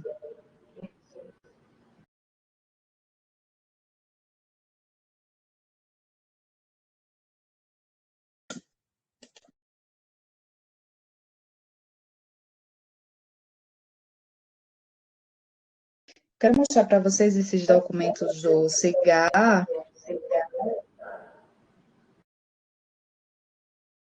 Rapidamente, que é só para vocês. Pedro, é o teu microfone. Rapidamente, só para que vocês vejam. Certo? A estrutura de certificado do CIGA, e aqui nós já adentramos no aspecto de documentos digitais. Nós temos um site para a validação de documentos digitais na UFPB. E está aqui, para verificar a autenticidade deste documento, acesse sigaa.ufpb/sigaa/documentos. Nós teremos a oportunidade de explorar isso um pouco mais quando tivermos a nossa oficina, né, de abrirmos os nossos documentos dentro do SIGA e fazermos essa verificação. Então, lá colocamos o código de verificação, o número do documento e a data em que foi produzido. Na maioria das vezes é assim. Mas o que eu quero dizer para vocês é que observem a estrutura diplomática desse documento. É um certificado que tem a estrutura, obviamente, de certificar algo para alguém, e vai-se ter essas assinaturas, né, a minha assinatura enquanto coordenadora, porque eu sou coordenadora do projeto, data tópica João Pessoa, data cronológica, dia, mês e ano de produção, quais seriam os signos especiais, a logo da Pró-Reitoria de Extensão, a logo da Universidade Federal da Paraíba. É um documento nato digital, já nasceu em meio digital, portanto, a sua verificação é feita desta forma. Não tem assinatura cursiva, né? Não é uma assinatura textual, mas pode ser verificada a sua autenticidade a partir disto aqui. Este é o modelo de certificado, mas o que eu quero também apresentar para vocês é isso aqui. Eu enviei as declarações, mas me parece que elas somem quando chegam aqui. Certificado coordenadora do projeto, declaração de participação. Pronto. Em atividade, essa declaração, vejam a estrutura, ó, é uma declaração, certo? Declaração de orientações acadêmicas. Ela aparece com essa estrutura. Essa é a estrutura do documento. Vejam a estrutura do documento. nós já não temos data tópica, local de produção, já não temos data cronológica, dia, mês e ano de produção. Então, são elementos que seriam importantes, né, de existir, mas eles não estão aqui nessa primeira página, nós só conseguiremos encontrá-los aqui nessa segunda página, com dia, mês e ano de produção, e aí pode se questionar, alguém está a verificar o documento, e aí vai se encontrar esta informação aqui na segunda página. E aqui nós temos um código de verificação, que é este que está aqui, mas quando abrimos o CIGA, pode ser requerido não só o código de verificação, mas um outro elemento também, como nós tínhamos lá no outro documento, 2 elementos, para fazer essa verificação. E aqui é um modelo de declaração, que vocês estão vendo, declaração de orientações acadêmicas. Essa é a estrutura do documento, e eu vou abrir só mais uma declaração para vocês verem a outra estrutura. Participação em atividades. Não. Disciplinas ministradas.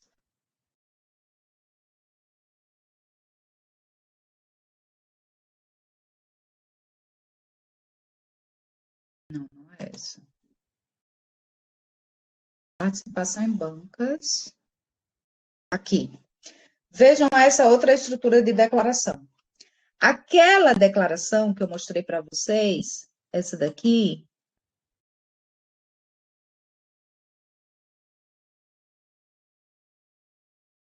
ela tem assim, ó, o tipo dela aqui, ó, declaração de orientações acadêmicas. Esta de participação em banca, tem só o nome declaração. E aí não tem declaração de participação em banca. Não tem. E vamos ver a estrutura. Olha a estrutura como já é diferente. Né? Temos aqui a logo da UFPB, temos o número do documento, a data de emissão e o código de verificação. Então, o que está acontecendo algumas vezes também chama da universidade é que quando nós chegamos lá, eles pedem esse conjunto aqui. Número do documento, data de emissão e código de verificação. Os 3. E tem documentos que não tem esses 3, só tem um. E aí não conseguimos verificar. Então, aqui, por exemplo, nesse documento, de fato, nós passamos aqui até o final, ele não tem data, tópica e cronológica. João Pessoa, X do X de tarará, não tem. Vocês estão vendo que não tem. É a primeira, segunda página, complementando. Ele não tem data, tópica e cronológica. Então, aqui eu poderia fazer uma análise e dizer, a declaração de participação em bancas não tem a tipologia especificada, o nome do documento está incompleto e não tem data, tópica e cronológica. O meu comentário diplomático. Certo? Então, são essas as observações que eu queria trazer para vocês. Mais uma vez, agradeço a Pedro e a toda a equipe pela oportunidade de estar aqui. Um prazer imenso, né, de estar com vocês. E dizer que estou sempre à disposição. O meu e-mail, eu acho que eu coloquei aqui, eu não coloquei, não sei. Não coloquei, desculpem-me. É melteixeira.ufpb@gmail.com, mas Pedro pode disponibilizar também para vocês. Qualquer coisa eu estou à disposição. E vamos às perguntas, né, Pedro? Muito obrigada. Bom, eu é que agradeço. Vou pedir para quem está aqui que uma salva de palmas para a professora. Obrigado. Bom, professora, para os que estão assistindo de casa, podem vir pelo Instagram ou pelo grupo quem é do projeto ou pela própria plataforma. E para quem está aqui, pode ficar à vontade para vir aqui perguntar. Deixa eu ver aqui. Bom, enquanto ninguém perguntar, eu vou fazer uma pergunta. Mel, quando eu chamei você para vir fazer essa colaboração aqui, que eu agradeço mais uma vez, um dos meus objetivos é o seguinte: À medida que toda semana a gente está fazendo aqui ações de processamento técnico dos documentos. E parte do trabalho que os voluntários também é uma análise diplomática. Eu não sei se vocês conseguiram perceber, mas o que a gente chama de processamento técnico arquivístico envolve também uma análise diplomática, uma vez que a gente também registra qual é a espécie, qual é a finalidade do documento, qual é a data, qual é o autor, qual é o produtor, qual foi a destinação, enquanto quem recebeu aquele documento. Então, existem vários elementos diplomáticos que a gente analisa também. E o que eu tenho observado é que na arquivologia, de maneira geral, e aí é uma percepção minha pessoal, existe uma grande preocupação em tratar o passado e pouca em tratar o presente. E eu tenho como, vamos dizer assim, valor de que tão importante quanto tratar esses documentos antigos, analógicos, que estão, às vezes, não só sem o tratamento de arquivo, mas, às vezes, sem sequer possibilidade de acesso, porque estão sujos, por exemplo. Tão importante quanto fazer isso é que nós façamos intervenções no que está sendo produzido hoje, porque eu não consigo entender. Tem um arquivista que só trata o que já foi produzido e não faz nada em relação ao que está sendo produzido hoje. Então, por exemplo, quando você observa a declaração de participação em bancas está incompleta, isso significa que daqui a 10, 15, 20 anos, quem quiser essa informação vai ter um prejuízo pelo fato daquele documento estar sendo incompleto, né? Falta ali, por exemplo, Isso. a cidade. E isso é só um exemplo assim bem pequeno. E aí eu queria ouvir você em relação ao seguinte: baseado nesse teu conhecimento da diplomática, da grafoscopia e de tudo, eu vou espirrar por causa do ar. Como você acha que um projeto como o nosso, ou que eu não devia fazer isso, pode colaborar para que a gente resolva o presente, para evitar que o futuro, em relação ao acesso aos documentos, seja mais prejudicado do que já está sendo? Queria te ouvir. Então, Pedro, primeiro, eu creio que microfonia.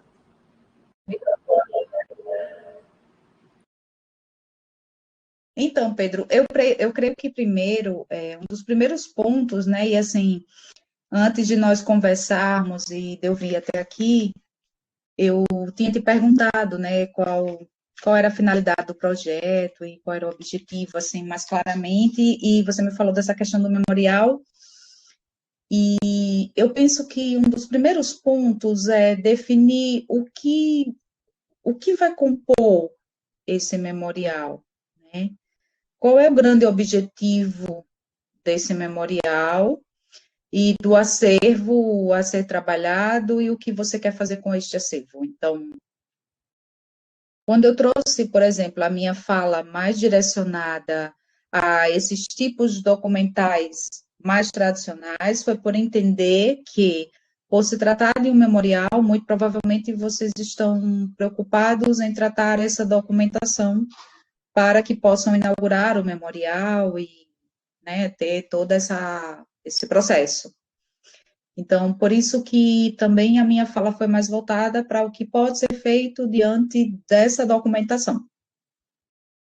Mas se formos pensar para os documentos, e aí é preciso, não sei, eu acho que seria um outro projeto. Pedro? Eu acho que a conexão dele caiu. Não, eu só Pedro? tirei minha câmera porque tá ouvindo? Ah, tô ouvindo. Pronto. Eu só tirei minha câmera porque a conexão de novo tá aqui instável. Aí eu Ah, resolvi meu tirar minha Deus. câmera para Quer que eu não feche a minha, prejudicar. Pedro? Não, mas a gente tá conseguindo ver e ouvir você. Certo. Então, eu penso que tratar, de repente, essa documentação, análise diplomática e documentoscópica para preservação de documentos digitais, ou o que é que pode ser feito dessa documentação desses documentos digitais, daqui por diante, seria um outro projeto para o memorial, porque eu penso que é preciso separar na perspectiva do que se tem agora, ou seria talvez a continuidade do que se tem agora, mas no meu, não sei, ao meu ponto de vista, eu acredito que teria que se fazer um trabalho diante do que se tem, e após concluído esse trabalho, a partir de agora, o que faremos com os documentos digitais, com o que nós já temos de digital? Porque, veja, são políticas que precisam ser construídas dentro da instituição, né? Eu, por exemplo, tive a oportunidade durante a disciplina, isso foi junto com os alunos, eu conversei com o STI sobre algumas questões, eu mandei e-mail, enviei e-mail ao arquivo central da UFPB, e eles reencaminharam para o STI, endossando a minha fala, no sentido de dizer que o que está posto nos documentos do sistema da universidade, quando nós assinamos aqueles documentos, não é uma assinatura digital, e sim uma assinatura eletrônica. E para isso eu me respaldei na própria lei de assinatura eletrônica, coloquei tudo, pedi essa reconfiguração, essa correção, expliquei que era professora da área, que estudava esses conceitos, esses termos e tudo mais. E ainda assim, até hoje, este pedido ele não foi acatado. Então, isto é um ponto. Outros pontos são relacionados à perspectiva de que haja essa reestruturação, né, na estrutura dos documentos. Então, eu penso que isso tem que partir de quem desenvolve o sistema ou de quem pode modificá-lo. No nosso caso, creio que seria novamente o STI, não sei. E os arquivistas, isso eu digo com toda a convicção, os arquivistas junto com os docentes, e nós poderíamos inclusive nos propor a fazer um projeto dessa natureza, poderemos fortalecer sim essa construção, arquivistas junto com docentes, junto com alunos, de fazer um levantamento, apresentar relatórios, isso vai ter que ser um trabalho contínuo, inclusive eu fiz durante a disciplina com os alunos, fizemos o levantamento de alguns documentos que estavam incoerentes, justamente que faltavam esses elementos diplomáticos, faltava data tópica, faltava data cronológica, faltava código de verificação, ou faltava um desses 3 códigos e por isso o documento não podia ser acessado. E aí, por diversas vezes, ficávamos pensando, poxa, imagina se você está lá longe, lá em outra cidade do país, e você precisa comprovar aquele documento para tomar posse no concurso público, para fazer o que quer que seja, e a pessoa que vai acessar não consegue acessar porque está faltando um elemento, um código naquele documento. Então, é a questão de se pensar em implementar elementos da diplomática também nos documentos digitais. E isso é preocupante, isso é fato.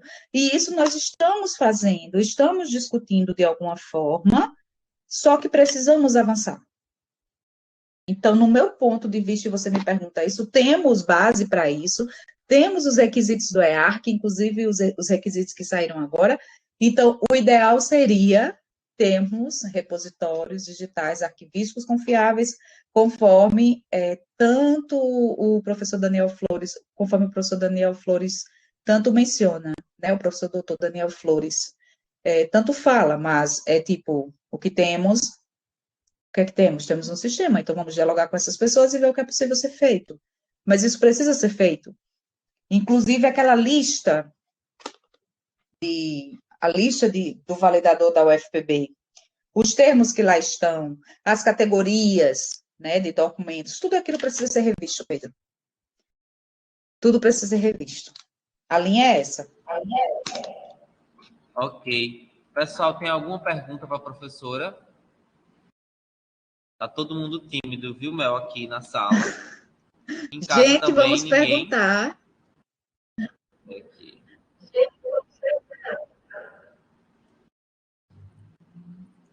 Bom, como não temos mais nenhuma pergunta na sala, eu vou fazer a minha última pergunta, tá? Está bem, Enquanto Pedro. você falava, Mel, eu fiquei pensando no seguinte: eu também sou adepto, favorável de que a gente precisa juntar forças, né? Os arquivistas, os professores, os alunos, e a gente precisa dizer para a universidade o que a gente acredita que pode ser melhorado, porque eu acredito que é assim que as coisas vão melhorar. Mas enquanto você falava, eu estava fazendo aqui o papel de advogado do diabo e pensando: se a declaração de participação em banca hoje não tem a cidade, e isso para a diplomática convencional é um problema, eu estou aqui pensando, se hoje nós temos bancas que são 100% digitais, será que não deveria ficar sem a cidade mesmo? Às vezes eu tenho bancas aqui no CCJ que um professor, o outro está na França, o outro está na Itália e o outro está aqui em João Pessoa. E aí a gente ia botar a cidade de João Pessoa porque a universidade é aqui, sendo que às vezes até o professor daqui nem está aqui mesmo. E aí será que a gente não precisaria também refletir sobre o que a diplomática também precisaria se reinventar para o ambiente que a gente está vivendo agora, que é essa loucura, né? Porque, por exemplo, essa palestra mesmo de agora, tem alguém que está assistindo aqui e tem alguém que está assistindo em outro lugar. Mas o SIG Eventos vai gerar um certificado com a data tópica João Pessoa. Por quê? Porque a gente convidou todo mundo para vir para cá, porque aqui foi montado um espaço, uma infraestrutura, e isso, essa de hoje, para mim, está valendo a data tópica de João Pessoa. Mas eu estou pensando exatamente no documento que você exibiu, declaração de participação em bancas. Tem bancas que não existem presencialmente, né? Que o aluno está na casa dele, cada professor está na sua casa e às vezes cada um está numa cidade diferente. E aí, o que é que a gente faz com essa situação? Entendeu? Eu me deparo com vários desafios desses, assim aqui. A arquivologia está dizendo que é para ir por esse caminho aqui, mas a realidade, às vezes, está se colocando diferente do que a arquivologia escreveu aquilo não existia. E aí eu fico, às Sim. vezes, diante desse impasse e a gente precisa refletir, né, juntos para pensar o que é que a gente pode sugerir. Então, será mesmo que deveria ter data tópica em tudo? Ou será que a data tópica de uma banca dessa devia ter a cidade do povo todinho? Mel estava em tal lugar, João estava em tal lugar, não sei. O que é que você acha? Queria ouvir tua opinião agora. Fiquei com a dúvida. Então, veja, Pedro, um dos primeiros pontos, né, a se observar, a microfonia. Então, um dos primeiros pontos a ser observado, e aí eu acho que já responde essa tua pergunta, é que a data tópica, ela está relacionada ao local de produção do documento. Então, acabou. Então, se o documento ele é produzido pela Universidade Federal da Paraíba, no campus de João Pessoa, pode estar no Japão, na China, na Antártida, onde for, é ali. Pode estar onde for, é ali. Então, é o local de produção do documento, por quê? Porque está relacionado à proveniência e à unidade que produz aquele documento, ao órgão que produz. Pronto. É lá que, se alguém quiser encontrar aquele documento um dia, vai recorrer. Eu quero saber sobre esse documento, eu quero confirmar a sua autenticidade. É justamente nesse contexto que eu trago a questão do diploma digital da UFPB, que inclusive eu orientei um trabalho de conclusão de curso recentemente em arquivologia. Porque a blockchain está em 7 milhões de servidores no mundo, está não sei quantos bilhões, não sei o quê.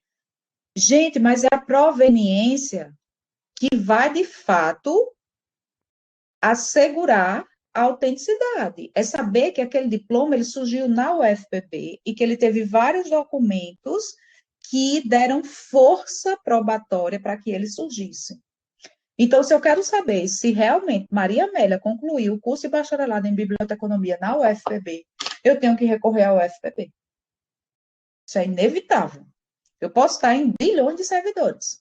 E se o diploma entra na blockchain falso, ele vai ser falso em 500 bilhões de servidores de norte a sul do mundo, o que for, no planeta inteiro. Então, não é a tecnologia que vai assegurar a autenticidade. O que vai assegurar essa autenticidade, o que vai lhe conferir a autenticidade de fato, é a proveniência. Por isso que a arquivologia é tão importante. Então, no caso do diploma, ou de qualquer outro documento que seja, eu posso estar aqui em Portugal, Pedro está no Japão, Maria está na Austrália, mas o aluno está defendendo na UFPB. Ele é de arquivologia da UFPB. É por isso também, Pedro, que sempre se tem aquela questão de o orientador é da casa e tem-se um membro externo, tem-se um percentual de membros externos. Eu acredito que deve ter uma relação com isso também. Se não tiver, de todo modo, ainda que diga assim, não, mas o orientador não estava em João Pessoa no dia, o orientador estava todo mundo no trabalho remoto, o orientador estava viajando na Espanha, o membro da banca estava no Japão e o outro estava em Portugal. Mas aquele documento, ele foi gerado pela Universidade Federal da Paraíba, Campus João Pessoa. Se ele foi gerado ali naquela instituição, o local de geração dele, surgimento, tem que ser ali, João Pessoa. Acabou, pronto, ponto final. É a sua proveniência, é o seu local. Local de data tópica, local de produção do documento, e ponto. Acabou. É isso. Obrigado. Pelo menos essa dúvida está resolvida para mim, desse documento, pelo menos. Bom, como a gente não tem mais perguntas, eu te agradeço mais uma vez. E para o pessoal que está assistindo em casa, se você está assistindo a palestra e você fez a inscrição pelo SIG Eventos, você vai enviar um e-mail para o endereço do projeto, que é memoria@ccj.ufpb.br, dizendo que participou da palestra. E aí, na segunda-feira, até a segunda-feira, a gente vai dar o ok lá no sistema e você vai poder gerar o seu certificado direto na plataforma do SIG Eventos da UFPB. Tá bom? Bom, professora Amélia, beijo. Obrigado. Muito Conte sempre obrigada, conosco. Nós Pedro. estaremos contando com a senhora. Com certeza, E contem até a próxima. comigo. Até a próxima.